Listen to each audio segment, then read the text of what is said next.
There's a feeling, the pulse of eternal knowledge. When you sense the oneness, you are with us. We brought life to Earth.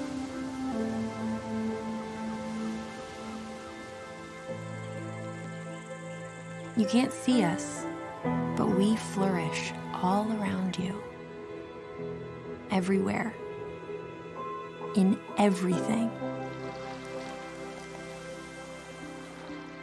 and even inside you,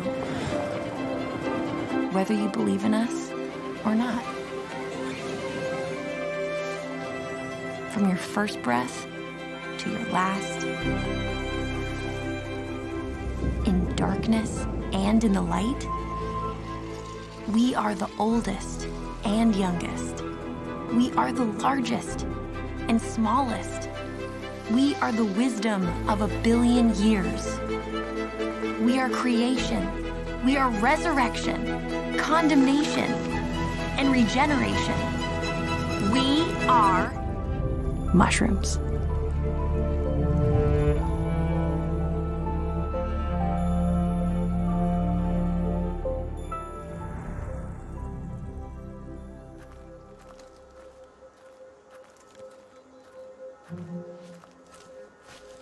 Mushrooms are very clandestine and very much the trickster. So they're hiding from you all the time. We're in Agarikon territory now. There's some big living snags up here. It's always interesting and exhilarating to be in the old-growth forest, but not always rewarding in accomplishing our mission to find a new Agarikon strain. But nevertheless, it beats being in the office.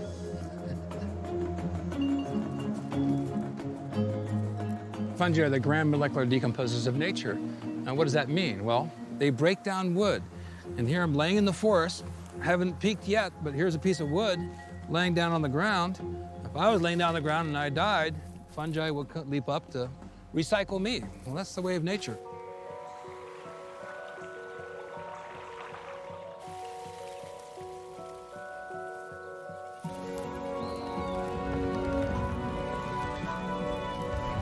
Mushrooms represent rebirth, rejuvenation, regeneration. Fungi generate soil that gives life.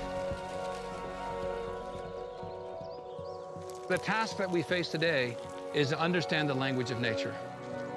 My mission is to discover the language of nature of the fungal networks that communicate with the ecosystem. And I believe nature is intelligent.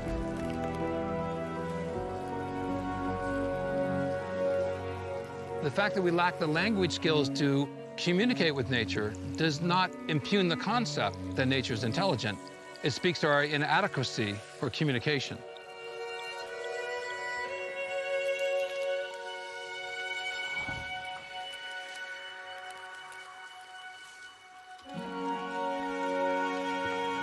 If we don't get our act together and come in commonality and understanding with the organisms that sustain us today, not only will we destroy those organisms, but we will destroy ourselves.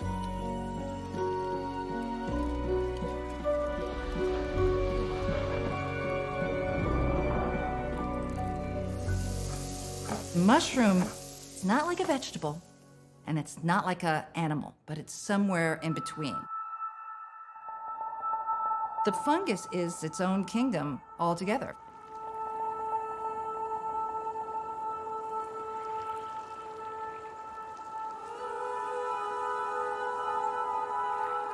There's over 1.5 million species. That's 6 times more than plants. Of all those species of fungi, about 20,000 produce mushrooms.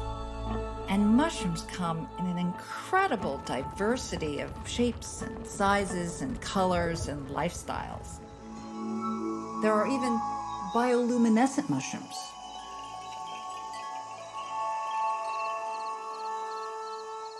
A lot of people are afraid of mushrooms.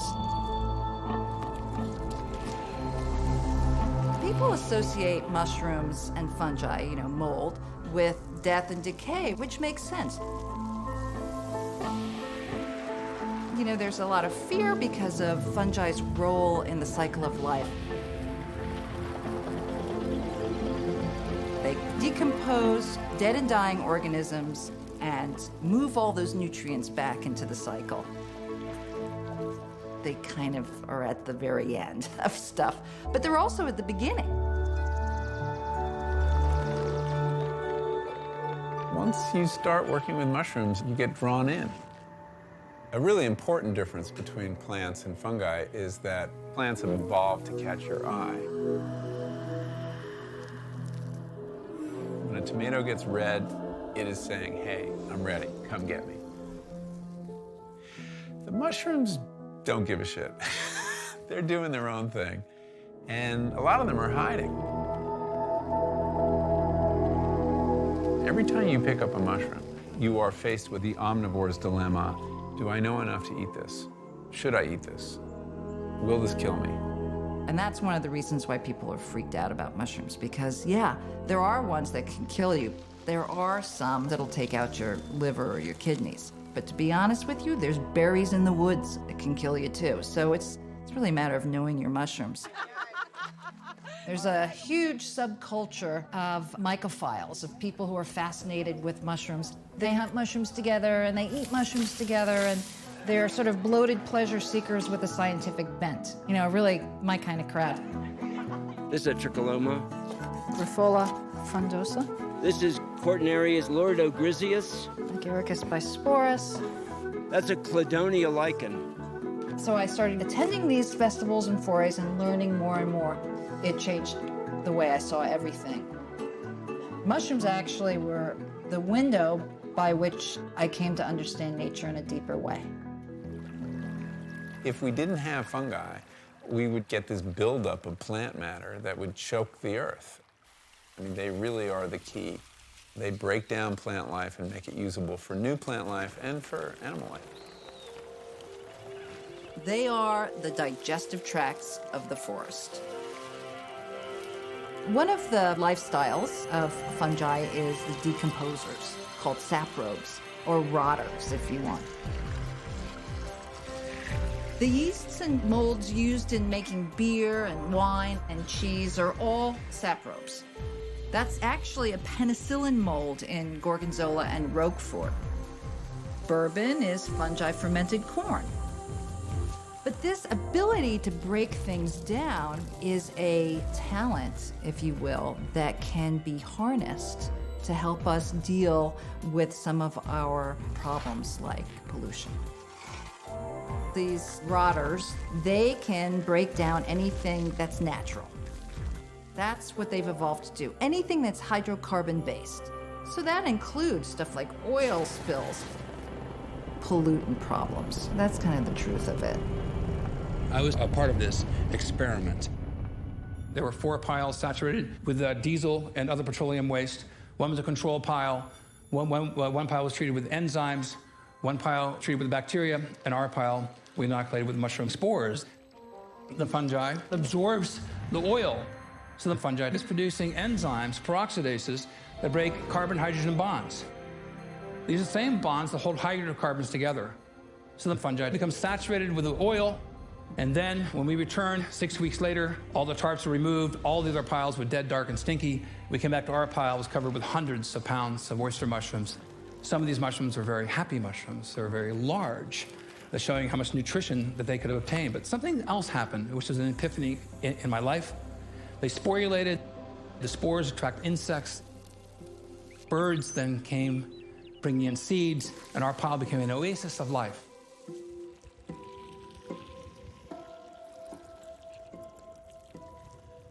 Mushrooms are the fruiting bodies of fungi. So the mushroom is like the apple. The bulk of the organism is growing underground, and it's composed of these long threads. And these threads grow one cell at a time, and then they branch and rebranch, growing in every direction they can, even 3-dimensionally, And that mass of threads is called a mycelium. A stick falls onto the ground, I pull it up, and there's mycelium. It is virtually everywhere. A mycelium has more networks than our brain has neural pathways, and works in much the same way with electrolytes, electrical pulses. They're the most common species on Earth. They're everywhere. Just to give you an idea of how much fungi are in the forest, as you're walking through, there's about 300 miles of fungi. Under every footstep that you take, and that's all over the world.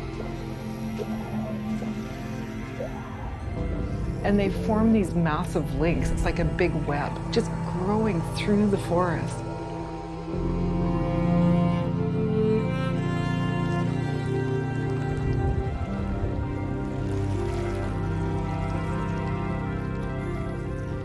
Mycelium that can grow out even just this big can have trillions, literally trillions of end branchings. Almost everyone knows about the computer internet. The mycelium shares the same network design.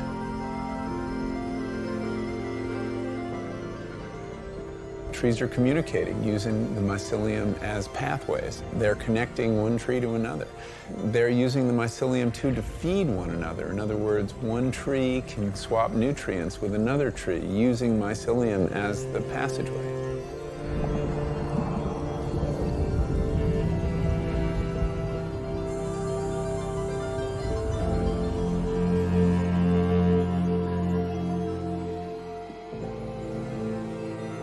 So we often think of kin recognition as an animal behavior. Humans, we love our babies. We know it's our baby and we're going to look after that baby. Well, we never thought that plants could do that, but we're finding in our research that plants can recognize their own kin. So these mother trees recognize their kin through their mycorrhizal networks. The mother tree and the baby seedlings are sending signals, talking to each other.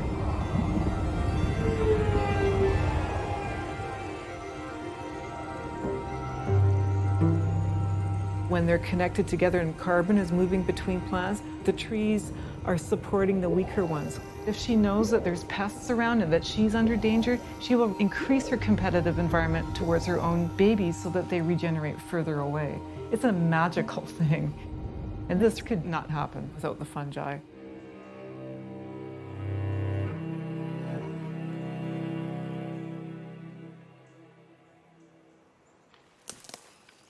I'm not this super idealist tree hugger. I do hug trees occasionally, I do confess to that. But I was a logger, I cut the woods.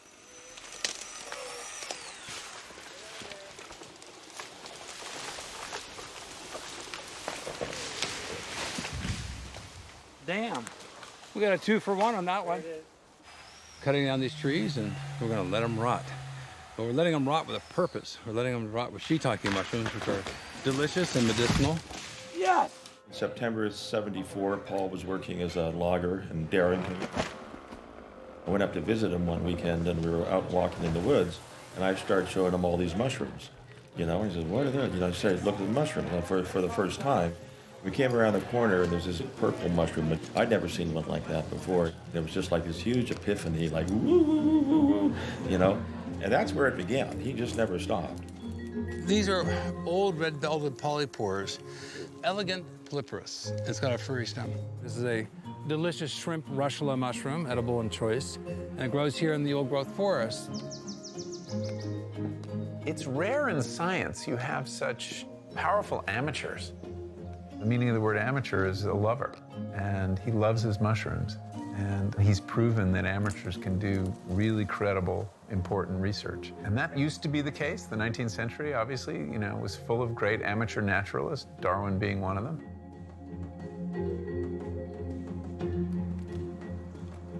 He's handed over to this universal consciousness. That's where genius comes from. Every magnificent thing that humans have ever achieved comes from that place.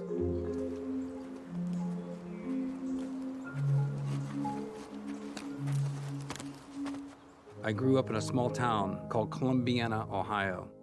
Very conservative, very religious. And my brother John went to Yale, and my brother Bill went to Cornell, so we were an academic family. But I had a severe stuttering habit that greatly interfered with my ability to express myself. I went through 6 years of speech therapy. I could not speak a single sentence without stuttering profusely. And nothing in speech therapy could help me.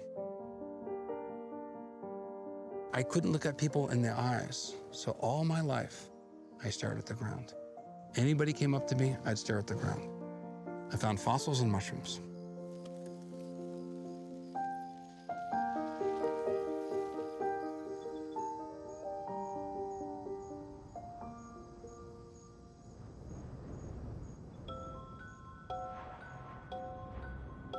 We are all of the stars. My kingdom was born from the heavens 4.5 billion years ago. We are the pioneers. We climbed out of the sea to create the fertile soil and set the stage for all of life.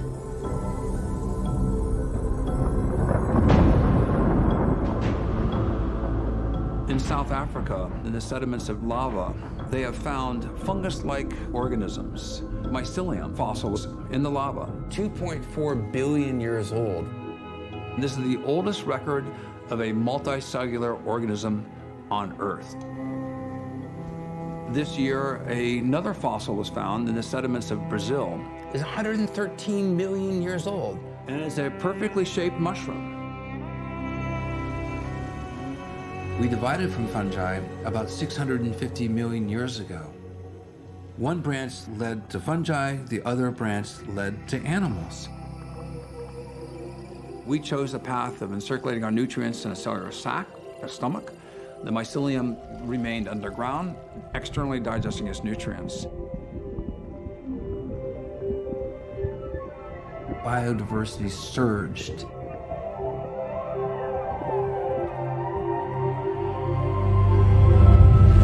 Until we had these great cataclysmic extinction events. And when the asteroids impacted the Earth, bam! Enormous amounts of debris was jettisoned in the atmosphere. Sunlight was cut off. Plants die, animals die. And fungi inherited the Earth.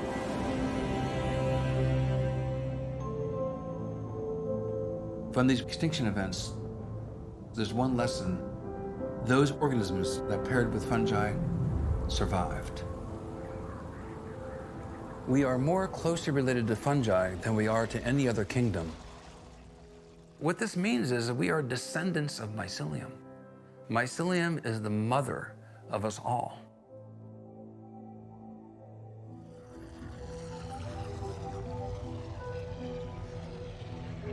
Living creatures like fungi are intelligent in the sense that they respond to their environment, they seek out food, and they defend themselves. They solve problems.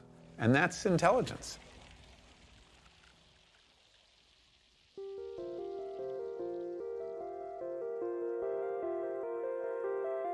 A mycelium can theoretically live forever, as long as it has food to grow into, which is why the oldest and largest organism on Earth is a fungus. It lives on top of a mountain in Oregon. It's like thousands of acres and it's thousands of years old. The mushroom is the organ of sexual reproduction for the spore of the fungus. Fungi don't have seeds, they have spores. The spores are extremely tiny, little lightweight gene-carrying systems. When they land on something they can eat, they break down the food that they're on and then reabsorb the nutrients because you need to move on and find another place where there's food. The mushroom releases